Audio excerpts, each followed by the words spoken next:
Minority defence committee के तमाम जिम्मेदारान, धरने के अंदर मौजूद तमाम बुजुर्ग हजरात, नौजवान साथी, मां और बहनें, माइनॉरिटी डिफेंस कमेटी की जानिब से पहला सरकार के खिलाफ, एसआईटी के खिलाफ, सुमैया के खिलाफ पहला एहतजाजी धरना आंदोलन हम लोग कर रहे हैं।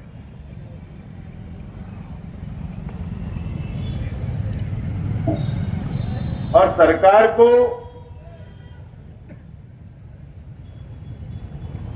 डिपार्टमेंट को, पुलिस डिपार्टमेंट को अब ये बात की नोट ले लेना चाहिए, इसकी नोंद हो जाना चाहिए डिपार्टमेंट के पास कि एक लिमिट होती है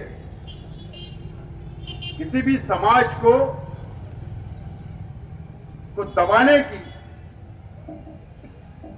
या अत्याचार करने की एक लिमिट होती है।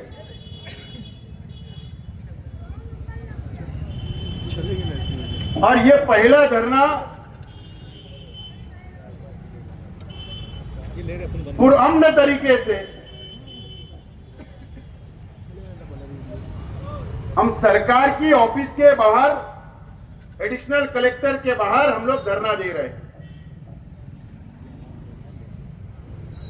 ताकि सरकार को, एसआईटी को, सुमैया को ये बात का इल्म हो जाए, पता चल जाए कि अब डिफेंस कमेटी और मालेगांव शहर की हिंदू, मुस्लिम, सिख, ईसाई आवाम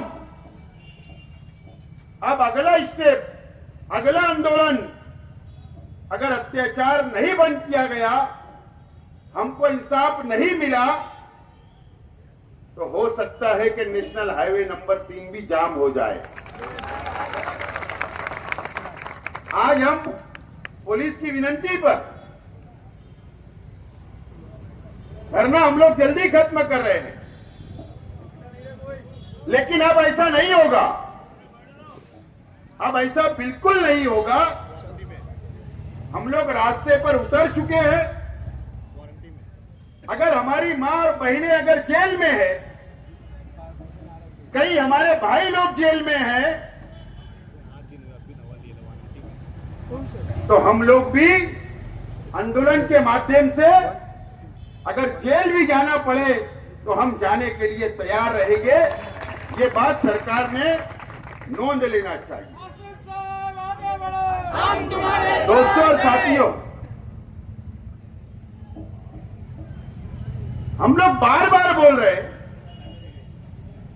कि एक भी रोहिंग्या, एक भी बांग्लादेशी नहीं मिला अभी तक।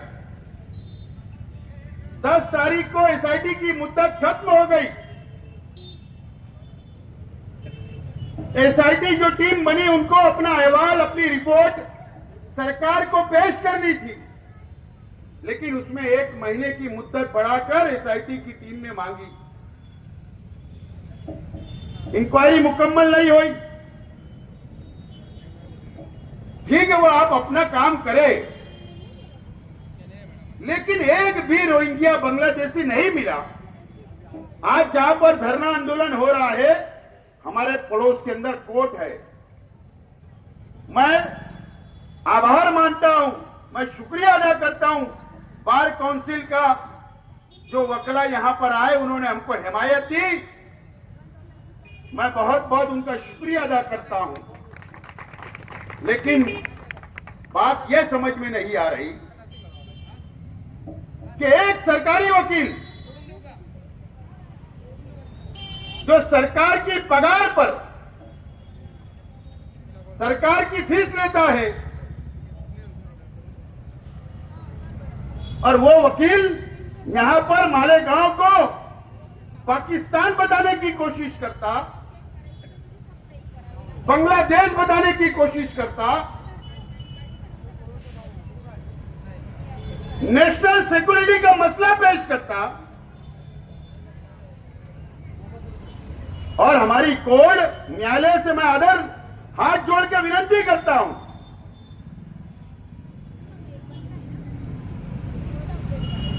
4 एफआईआर हुई, 4 एफआईआर में जो भी रिमांड रिपोर्ट कोर्ट के सामने आई, जो भी चार्जशीट दाखिल हुई, उसमें कहीं तो यह जिक्र है ही नहीं कि एक रोहिंग्या मिला, एक बांग्लादेशी, एक पाकिस्तानी। ये शहर को बदनाम करने के लिए, मुसलमानों को टारगेट करने के लिए, जिसके ऊपर हमको विश्वास और भरोसा है, संविधान पर, कोड पर, न्यायालय पर, उसको मिसगाइड करने का काम एक वकील करता है। मैं हाथ जोड़कर कोर्ट से मैं प्रार्थना करता हूं कि मेरिट के ऊपर, सबूत के बिना के ऊपर फैसला होना चाहिए। मैं बार काउंसिल से भी रिक्वेस्ट करता हूं कि आप कभी इलेक्शन होता लोकतंत्र की तरीके से, जमहूरी तरीके से, आप भी सेशन कोर्ट के जज से मिलिए और उनको भी पत्र दीजिए कि मेरिट के ऊपर सुनवाई होना चाहिए। एक आदमी बोलता है, पूरा शहर बदनाम होता है। एक बेवकूफ बंबई से आ जाता, अरे माजी खासदार है, इतना अगर लड़ने का शौक है ना इस महाराष्ट्रियन लोगों से, ये खमन और फाफड़ा खा के नहीं जीते।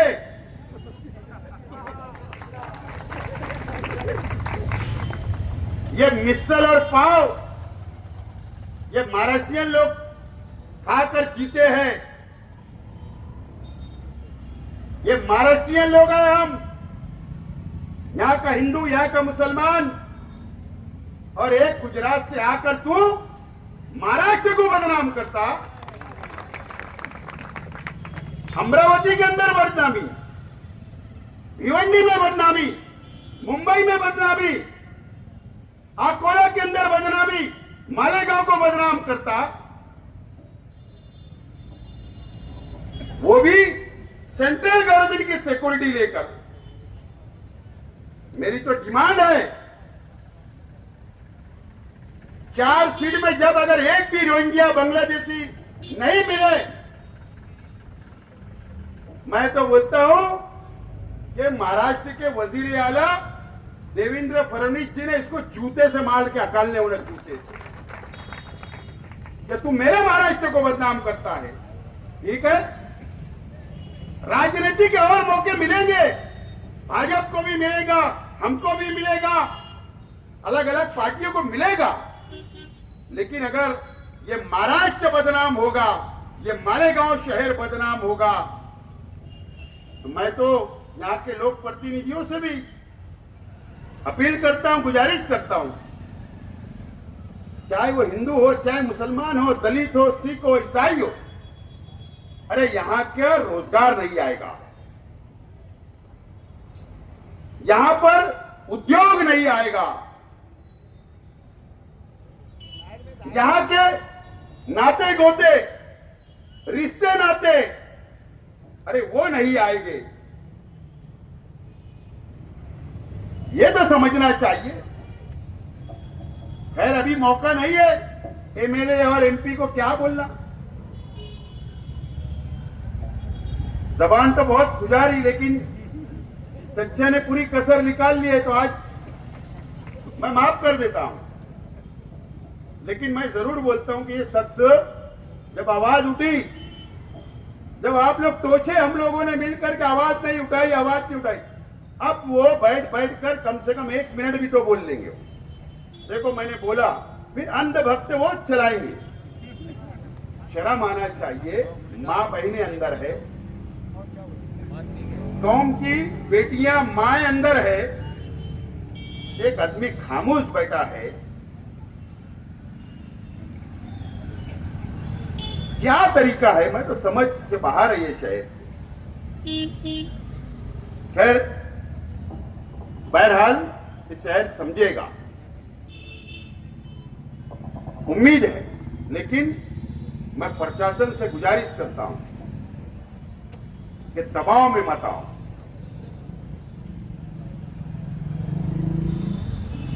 सेंट्रल गवर्नमेंट की सिक्योरिटी लेकर आता है तो इसका मतलब ये नहीं कि उसके स्टार बढ़ गए। सेंट्रल गवर्नमेंट की सिक्योरिटी, मुंबई के अंदर शिवसेना वालों ने इसके ऊपर, इसकी गाड़ी के ऊपर पत्थर बरसाए थे, इसके लिए सिक्योरिटी मिली, मालूम है हमको। हम तो ये शहर का अमन अमान बरकरार रखना चाहते, अमन अमान रखना चाहते, न डिपार्टमेंट ने दबाव में आना। एक तो अजीब बात हुई है कारपोरेशन की, हेल्थ ऑफिसर ने खुद जाकर एक एफआईआर कर दी अपने कर्मचारियों के खिलाफ।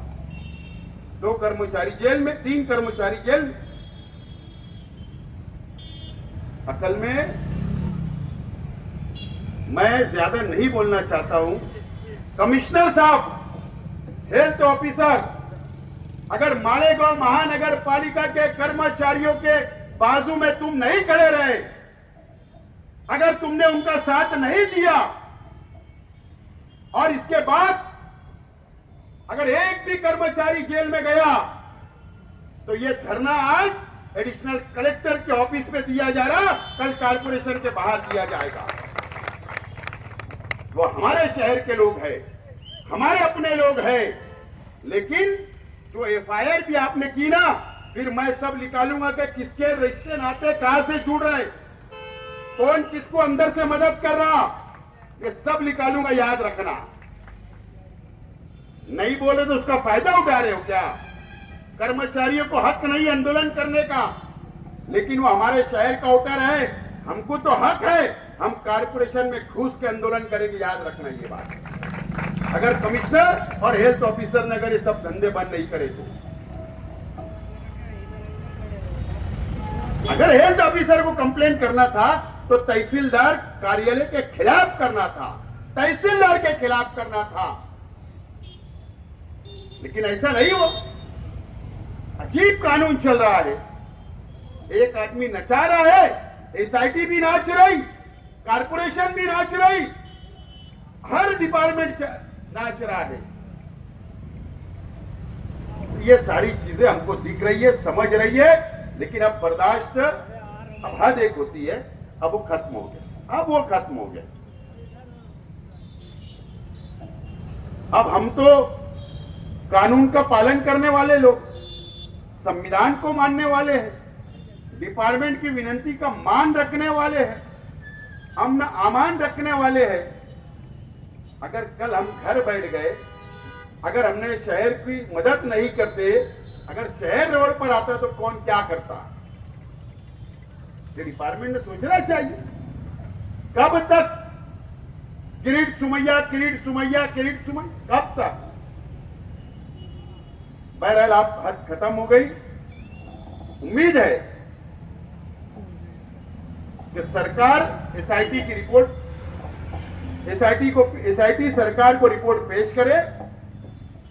जो चार्जशीट आ गई उसमें कोई रोहिंग्या बांग्लादेशी नहीं है, ये साफ हो गया। हमारे जो लोग जेल में हैं उनको जमानत दी जाए, ये हमारा मुतालबा है। अगर हमारी बातों पर अमल नहीं किया गया तो संविधान के तहत, हमको पता है पिछले हफ्ते जो कानून बना, नक्सलवाद सुरक्षा बिल जो आया था, पास हो गया, पता है ना हमको किसके लिए बना? अरे तुम गढ़चिरौली के लिए बनाते, मान लेते कि वहां नक्सलवादी है, मान लेते हम। पूरे महाराष्ट्र के अंदर जैसे हम जो एहतिजाज कर रहे हैं ना, अगर डिपार्टमेंट को लगा तो हमको भी जेल में डाल देंगे। सरकार के खिलाफ बात की गई, देश के खिलाफ बात की गई, संविधान के खिलाफ बात की गई। ऐसा काला कानून आप लोगों ने जो बनाया ना, तो हमारे जैसे लड़ने वालों को रोकने के लिए बनाया। हमको समझता है ना, लेकिन ठीक है, हम हमारा काम पुरअमन तरीके से कानून के दायरे में संविधान को मानते हुए करते रहेंगे।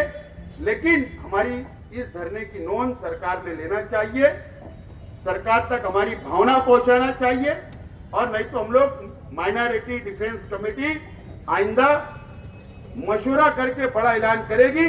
आप लोग धरने के अंदर आए, अभी हम लोग निवेदन देने के लिए आ रहे हैं, वो लोग निवेदन देंगे और पुरअमन तरीके से हमको घर पर जाना है। बहुत बहुत शुक्रिया।